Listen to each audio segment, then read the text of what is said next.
CM Nitish Kumar के ऐलान ने एनडीए में तबाही मचा दी है। चिराग पासवान के तो पसीने छूट ही रहे हैं, लेकिन अब अमित शाह जी और मोदी जी को भी सोचने पे मजबूर हो गए हैं। सम्राट की ख्वाहिशों पे पानी फिर सकता है। क्या नीतीश कुमार अपने पावर में आ गए हैं? क्या वो अपने तेवर में आ गए? क्या वो एग्रेशन जो बिहार के लिए था, वो पावर, वो ताकत जो बिहार के लोगों के लिए था, क्या फिर से नीतीश कुमार जी का जाग गया है? दर्शकों, सीटों का बंटवारा चल रहा है और सीटों के खेल में जिस तरीके से नीतीश कुमार कमजोर पड़ गए थे, जेडीयू कमजोर पड़ गई थी, लोग उन पर हंस रहे थे, उनको ललकार रहे थे, खदेड़ रहे थे, कह रहे थे क्या हो गया है जेडीयू को, क्या हो गया सीएम नीतीश कुमार जी को, जो हर कोई उनको जो है उनके साथ बैटिंग कर जा रहा है, हर कोई उनको चौका मार दे रहा है, बाउंड्री के बाहर फेंक दे रहा है। लेकिन उसके बाद नीतीश कुमार की चुप्पी, उनका बैठक, उनकी मीटिंग, उनकी विधायकों की नाराजगी, उनके जो है माफ कीजिए सांसदों की नाराजगी, कार्यकर्ताओं की नाराजगी, ये बताने लगी कि भाई जेडीयू इतना भी कमजोर नहीं है जितना बीजेपी या उनके सहयोगी दल समझ रहे हैं। चिराग पासवान खूब खुश हो रहे हैं, भाई आहा मिल गया 29 सीट, अब तक कमाल कर देंगे, बवाल कर देंगे, धमाल कर देंगे। लेकिन नीतीश कुमार ने कहा कि भाई साहब होश में आइए, जरा सा समझिए, हम बच्चे हैं, नादान नहीं हैं, ये नादान हैं, बच्चे हैं, लेकिन इतने भी मूर्ख नहीं हैं, ये कहने की वो कोशिश कर रहे हैं। बीजेडीयू के अध्यक्ष ने कहा कि कोई भी गफलतबाजी नहीं है, कोई भी नाराजगी नहीं है, सब ठीक ठाक है। ये जो ख्याली पुलाव बना रहे हैं जो लोग, उनको जाके बता दीजिए कि हम इतने मूर्ख और बेवकूफ़ नहीं हैं, ये समझने की कोशिश कीजिए।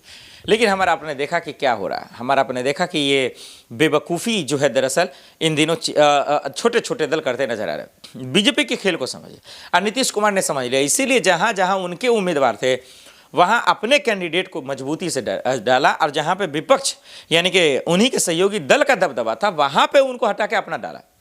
अब कहा भाई जो करना कर लो, जब सीट बंटवारा बराबरी से करोगे तो हम भी बराबरी से उम्मीदवार डालेंगे, क्यों आपका समर्थन देंगे। हाँ, जानकारों का ये मानना है कि बीजेपी 101 पे जो आई, चिराग 29 पे आया, और छोटे छोटे दल जो 6-6 पे आ गए, उनका ज़्यादातर जो झुकाव है वो बीजेपी की तरफ।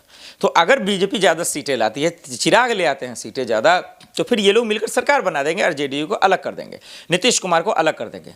तो भैया, राजनीति में जो बैठे लोग हैं वो मूर्ख थोड़ी हैं। जेडीयू, आरजेडी, तमाम लोगों ने बोलना शुरू कर दिया और कहा कि भाई पप्पू यादव, तमाम लोग आगे कि ये क्यों ऐसा काम कर रहे हैं, ये क्यों मूर्ख बना रहे हैं, ये बेवकूफ़ी, ये नादानी कब तक चलेगा। और हम सब ने देखा कि यही होता नजर आया। लिहाजा अब सवाल ये है कि आखिर इसके मन में चल क्या रहा, आखिर नीतीश कुमार अब क्या करेंगे। देखिए, नीतीश कुमार ने जो चुप्पी साधी वो ठीक था, और उन्होंने जो फैसला लिया, जो ऐलान किया उम्मीदवारों के साथ, कैंडिडेटों के साथ, वो भी ठीक था। लेकिन एक नाराज़गी है जो नीतीश कुमार को ले डूबती है, अब वो ये कि जिस तरीके से एक समुदाय को टिकट नहीं मिला है, उनको जिस तरीके से दरकिनार कर रहे हैं, चाहे वो वक्फ वोट का मामला हो या कोई भी मामला, ये कहीं ना कहीं उनको भारी चुकाना पड़ेगा। अब खैर बिहार की जनता तय करेगी कि इसका क्या होगा। लेकिन जो एनडीए का खेल था, जो एक समीकरण बनाया गया, जो एक राजनीतिक खेल खेला गया, उसमें फंसते नजर आ गए, और ये उनको भारी भी पड़ा और उनको चुकाना भी पड़ रहा है। ये बात उनको समझना पड़ेगा माफ़ कीजिए, और मुस्तैदी से समझना पड़ेगा। और वहीं देखिए, विपक्ष जो इस पर पूरी तरीके से खेल कर रहा है, विपक्ष इस पर जो है पूरी तरीके से हमलावर हो रहा है, विपक्ष इसका जो फ़ायदा उठा रहा है वो हमारा आप देख रहे हैं। प्रशांत किशोर इन दिनों ठंडा पड़ते नजर आ रहे हैं, और सदुद्दीन ओवैसी की पार्टी भी ठंडा पड़ती नजर आ रही है। लेकिन तेजस्वी यादव, खेसारी लाल यादव उनके साथ आ गया, और वो पूरी तरीके से जो है इन दिनों कहीं ना कहीं जो है तैयारी में जुट गए हैं, और ज़बरदस्त तरीके से जो है दिखा रहे हैं कि हम कितने पावरफुल हैं और हमारी सरकार बन रही है। नॉमिनेशन हो रहा है, लोग जा रहे हैं, अपना नामांकन भर रहे हैं, लेकिन अभी भी एनडीए और महागठबंधन में जो सीटों का बंटवारा है उसकी नाराज़गी की झलक अभी भी दिख रहा है। लेकिन नीतीश कुमार क्या संभाल लेंगे, ये एक बड़ा सवाल है। वहीं बिहार की सियासत में वोटों के खेल में जो है, या फिर वोटों के बंटवारे के खेल में भी कह सकते हैं, या फिर समर्थनों के खेल में आप कह सकते हैं, वो पवन सिंह और एक से एक स्टार जो है अब भारी पड़ते नजर आ रहे हैं। पवन सिंह जेल जाएंगे या खेसारी लाल यादव का समर्थन तेजस्वी को सीएम बनाएगा, आइए अब आपको समझाते हैं। पवन सिंह क्या जेल जा रहे हैं? क्या पवन सिंह को गिरफ्तार कर लिया जाएगा? क्या स्टार, पावरफुल, सलमान खान वाले कहे जाने वाले भोजपुरी स्टार पवन सिंह का खेल खत्म हो गया? क्या महिलाओं से लड़ाई में वो हार गए हैं? क्या महिलाओं को प्रताड़ित करना, उनको परेशान करना, उसके जाल में फंस गए हैं? क्या बड़े भोले बन रहे थे, बड़े मासूम बन रहे थे पवन सिंह, क्या उनका जो है हुक्की पुक्की गुम हो गया? मैं ऐसा क्यों कह रहा हूँ? ये मैं नहीं कह रहा हूँ, दरअसल उनके समर्थक, उनके चाहने वाले लोग ये कह रहे हैं कि भैया देखिए ना, खेसारी लाल यादव चले गए तेजस्वी के साथ, भाई प्रेस कॉन्फ्रेंस कर रहे हैं, मतलब समर्थन कर रहा है खुल्लम खुल्ला।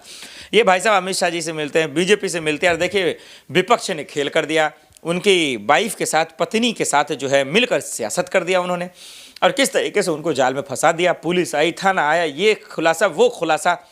तो अब लोग कह रहे हैं कि भैया क्या अब जो है, और उनकी देखिए एक से बढ़कर एक लड़कियों का खुलासा होना शुरू हो गया है। तो अब कहा जा रहा है कि क्या भैया जेल जाएंगे क्या पवन सिंह? देखिए पवन सिंह मासूम दिख रहे हैं, लेकिन वो इतने मासूम नहीं है। ये दरअसल जो है उनके फैंस या उनकी पत्नी की, धर्मपत्नी की फैंस कह रहे हैं। उनका मामला कोर्ट में भी चल रहा है, तलाक को लेकर क्या खबरें वो आप लोग जानते हैं। लेकिन जो मेन मूल बात समझना है वो ये है कि क्या चुनाव के वक्त पवन सिंह को फंसाया जा रहा है, या पवन सिंह अपने पत्नी को फंसा रही है, या फिर पवन सिंह के पत्नी का इस्तेमाल कोई राजनीतिक दल कर रहा है। ये बहुत बारीक सवाल है इस वक्त बिहार की सियासत में, जो सबको समझना, खास करके पवन सिंह को समझना, उनके परिवार को समझना। अभी आपने देखा होगा राइज एंड फॉल में एक प्रोग्राम है जो कितना वायरल हुआ पवन सिंह की वजह से। तो पॉपुलरिटी तो है, लेकिन उनकी पॉपुलरिटी सियासत में भैया नहीं है। ये बात तो मैं डंके की चोट पे कह रहा हूँ। क्यों कह रहा हूँ? आपको याद होगा इलेक्शन, अब बंगाल से उनको टिकट दे दिया गया था, बीजेपी ने दी, लेकिन भैया का ना ना ना ना ना हमसे ना हो पाएगा, हम वहाँ से ना लड़ेंगे। और देखिए बजप्ता जो है वो बिहार से ज़बरदस्ती लड़ा, लेकिन खैर हार गया। हार जीत अपनी जगह है, लेकिन एक अगर फैन फॉलोइंग में ताकत है, अगर आप में दम है, तो फिर आप लड़ सकते थे। खैर उसकी पत्नी आती है, खुलासा करती है पवन सिंह को लेकर कि क्या उनके साथ जाति हो रही है, क्या उनके साथ परेशानी हो रही है। उन्होंने शर्त भी रखी कि अगर वो चुनाव लड़ना चाहते हैं तो फिर क्या कंडीशंस है उसको फॉलो करना पड़ेगा। तो क्या उनके धर्मपत्नी ने क्या कसम खा रखा है कि अगर पवन सिंह जेल नहीं जाते हैं तो फिर हमको चुनाव भी नहीं लड़ने देंगे और उनको हम छोड़ने वाले भी नहीं हैं। अब नॉमिनेशन डेट तक तो खैर इंतज़ार करना ही पड़ेगा, और साथ ही साथ ये समझना पड़ेगा कि इन सब आरोपों से, इन सब इल्ज़ामों से क्या वो वोट कटेंगे जो पवन सिंह का खुद का वोट बैंक है, जो सियासत में ताकत बनाती है उनको, क्या ये भारी पड़ेगा? ये बात पवन सिंह को बारीकी से समझना पड़ेगा, क्योंकि ये चीज़ें ठीक नहीं हैं। ये परिवारों की लड़ाई, मियाँ बीबी की लड़ाई, पति पत्नी की लड़ाई, ये घर में रहती तो ज़्यादा बेहतर था, लेकिन वो जब सियासत में आ गई है तो लाजमी है कि राजनीति करने वाले लोग उनका फ़ायदा उठाएंगे, और उनका फ़ायदा दूसरे को मिलेगा, इनको नहीं मिलेगा। तो अगर पवन सिंह गिरफ्तार हो जाते हैं, अगर पवन सिंह जेल चले जाते हैं, जिस तरीके से वो कह रही हैं कि भाई हम छोड़ेंगे नहीं, हम पीछे नहीं हटेंगे, हम डरेंगे नहीं, वगैरह वगैरह, और जैसे कंडीशन पे कंडीशन डाल रही हैं, शर्त पे शर्त रख रही हैं, जिस तरीके से अभी आपने देखा कि किस तरीके से जो है एक से बढ़कर एक छोटे छोटे कलाकार भी जेल जा रहे हैं, और उनका नाम लेने की ज़रूरत नहीं है, आप जानते हैं, मनी मिराज और बहुत सारे लोग। और वहीं दूसरी तरफ खेसारी लाल यादव तेजस्वी को खुल्लम खुल्ला समर्थन कर रहे हैं, कह रहे हैं भाई तेजस्वी भैया ही सीएम बनेंगे, कोई रोक नहीं सकित।